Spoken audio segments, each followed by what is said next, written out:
Hello, in this video tutorial, we're going to be helping you through Skills Practice 7.3 Specific Heat. Please remember to pause or rewind the video as necessary. At the very top of the page, I wrote something that you might want to annotate yourself. Heat energy always flows from an object of higher temperature to an object at a lower temperature. Now, getting a little ahead of ourselves, that is actually one way of describing the second law of thermodynamics. We'll get to that next week when we get to that. Read along with me, please. Specific heat is the amount of heat energy needed to raise specifically 1 gram of a substance 1 degree Celsius. I'm going to make a statement here. 1 kilogram.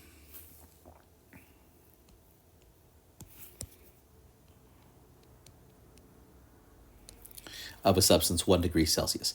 Now the equation for specific heat, the heat equation is Q is equal to M times C times a change in temperature, T2 minus T1.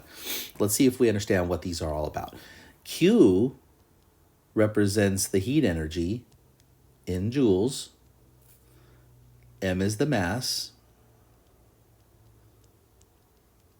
in kilograms. C is the specific heat capacity. And that is going to be related specifically, that's why it's called specific heat, it's related specifically to the material in which you're talking about. All the information can be found in a chart. T2, that's the first temperature.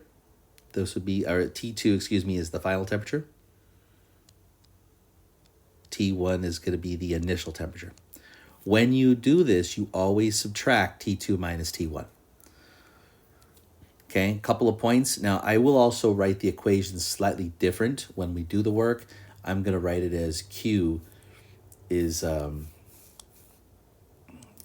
equal to MC. And instead of writing it T2 minus T1, I'm going to write it delta T. Delta means a change in temperature. So you have to subtract them to get delta T. A couple of points worth noting.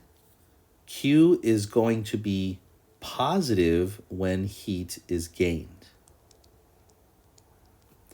Q is going to be negative when heat is lost. Delta T is going to be positive when there is an increase in temperature. Delta T is going to be negative when there is a decrease in temperature.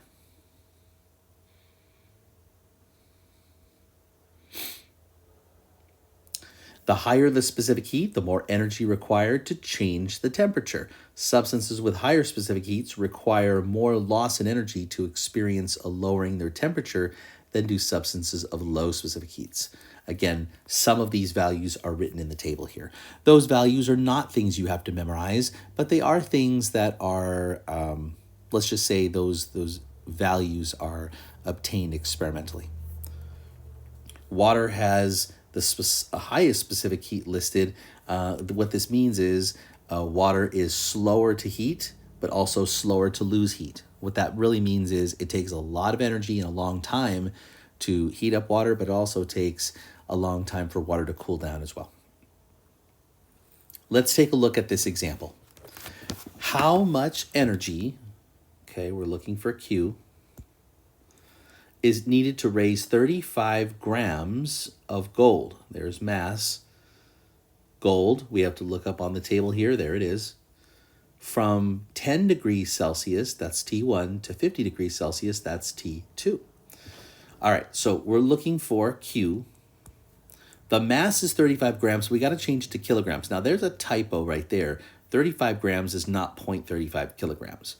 You have to move the decimal 3 spaces to the left in order to convert from grams to kilograms. So this actually should be 0.035 kilograms. Please note the correction. The specific heat of gold is 129 joules per kilogram degree Celsius, another typo. And then T2 and T1 would give us delta T, which is the difference in temperature, 50 minus 10, or 40 degrees Celsius. Okay, there's our equation right there. Let's go ahead and plug into it. Q is equal to 0.035 kilograms times the specific heat of gold, which is 129 joules per kilogram degrees Celsius, times an increase in temperature of 40 degrees Celsius. You'll notice the units, I'm only going to show this one time, but you'll notice that the units will cancel nicely. Kilograms cancel the kilograms down here, and degrees C cancels the degrees C here, leaving Q with the unit of joules. Plug that in your calculator.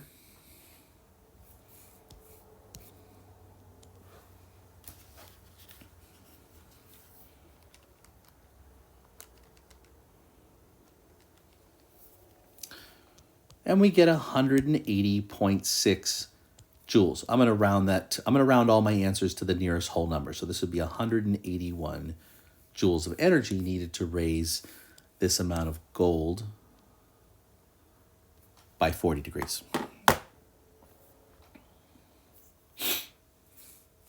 Again, as we go through questions 1 through 6, please remember to pause or rewind the video as necessary. A half a kilogram piece of aluminum increases its temperature. So now we're given the delta T. When heat is added, that's positive Q. How much heat is produced? So we're looking for Q. We're given the mass of a half a kilogram. We're given C of aluminum. Well, I got to look it up in the chart. 900 joules per kilogram degree C.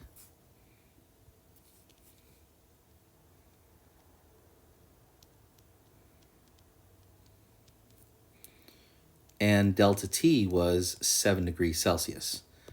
The equation we're going to use is MC delta T. Go ahead, since we're already solved for Q, go ahead and plug in. It's a half a kilogram of mass times 900 times 7.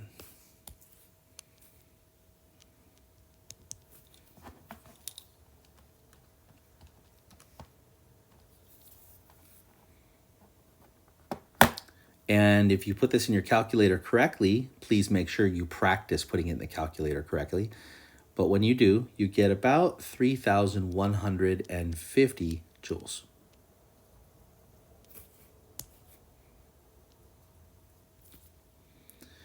Now, question number 2 is essentially the same question, but this time instead of a half a kilogram of aluminum, we're talking about a half a kilogram of water raised by the exact same amount. Again, looking for the heat energy. So looking for Q, mass is still a half a kilogram. C for water, 4,184 joules per kilogram degree C.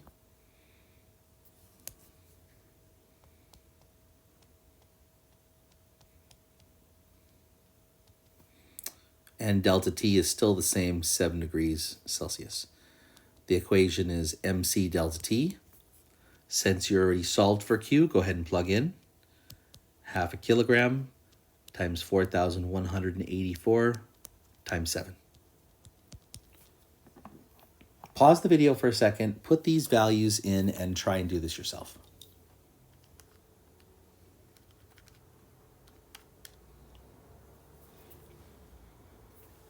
Okay, you should have been able to get about 14,644 joules.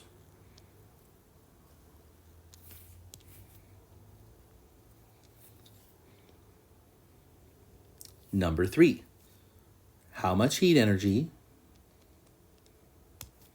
is required to raise the temperature of 1 kilogram of steel, we have to look that up, by 10 degrees Celsius delta T.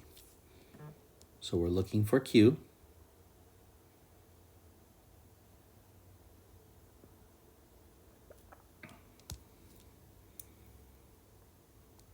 M is 1 kilogram. Now C, we're going to have to look that up. 470.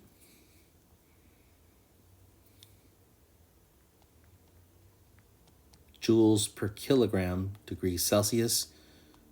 Delta T is 10 degrees Celsius. the equation is still Q equals mc delta T. Again, since we're already solved for Q, go ahead and plug in 1 kilogram. So we're going to go 1 times 470 times 10. This one's nice and easy. We don't need a calculator for this one. We get 4,700 joules.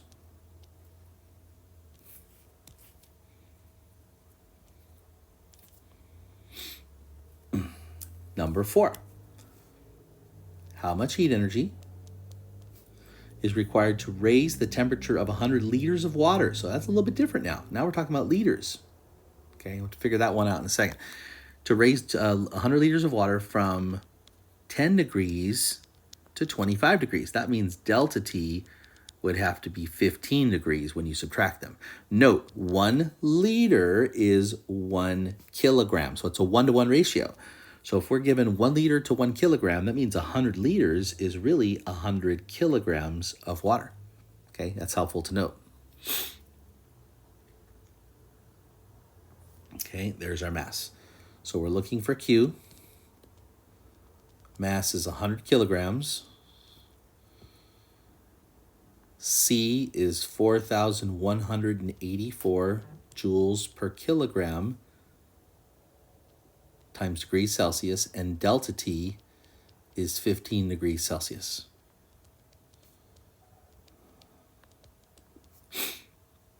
Okay, solved for Q already, so plug in 100 times C is 4,184 times delta T is 15.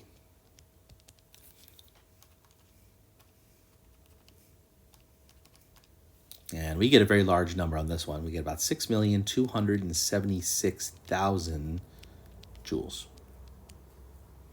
Makes sense. We're raising a heck of a lot of water, and water itself already takes a lot of energy to raise that amount. Okay, it takes 4,200 joules just to raise 1 kilogram of it 1 degree Celsius. How about 100 kilograms, 15 degrees Celsius? The answer should make sense that it's such a large value. Number 5. When 1,500 joules of energy is lost, okay, so now we're talking about losing energy. That means Q is negative. That's a negative 1,500 joules. From a 0.12 kilogram object, the temperature decreases from 45 to 40. So when we subtract them, we actually get a negative 5 degrees Celsius, because that's our T1, that's our T2. And we always subtract T2 minus T1, and 40 minus 45 is negative 5. We're looking for C, the specific heat. Okay, and we want to know what the material is made of. You have to look at the chart to figure that part out. So we're given the mass of 0.12 kilograms. We are given the heat of negative 1,500 joules.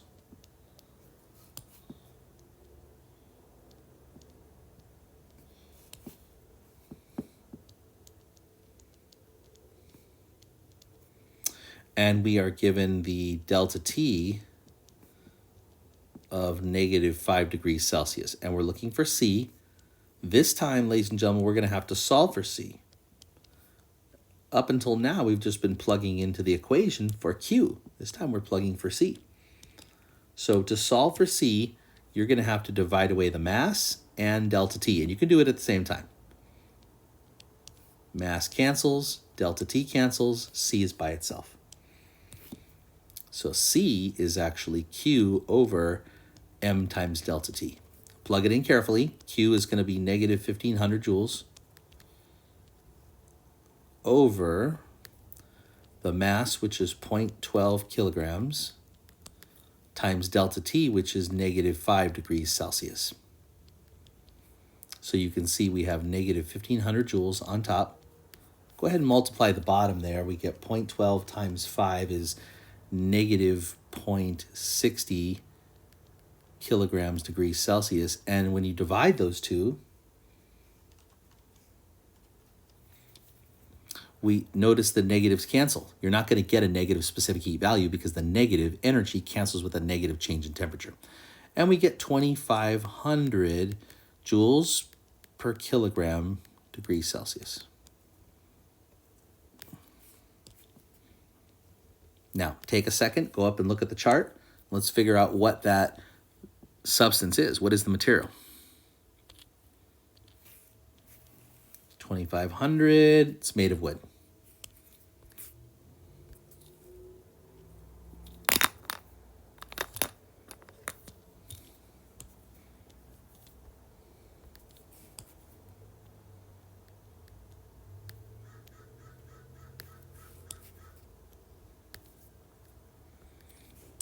And finally, number 6, what is the specific heat? We're looking for C, of a material that gains, that's positive Q. 600 joules of energy is positive Q. When 0.25 kilograms M increases in temperature.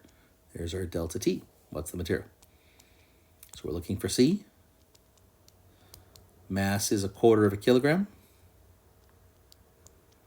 Q is 600 joules, positive 600 joules. Delta T is positive 3 degrees because we increased. Q is equal to MC delta T. Again, ladies and gentlemen, to solve for C, you need to divide away the mass and the delta T. Cancels, cancels, cancels, cancels. C is by itself. C is equal to Q over M delta T. Let's plug in our numbers. And we're going to go 600 on top over 0.25 times 3. Well, 0.25 times 3 is 0.75. So 600 over 0.75 is about 450 joules per kilogram degrees C.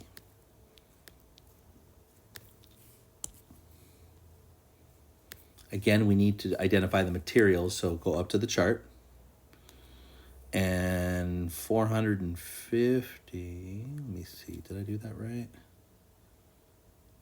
Oh, let me try one more time. Oh, that can't be right. No, let me try that again. Because I'm dividing by a number less than, oops, I accidentally multiplied. Okay, so 600 divided by 0.75, that's better, equals 800 joules per kilogram degrees C, which if you look on the chart, that corresponds to glass.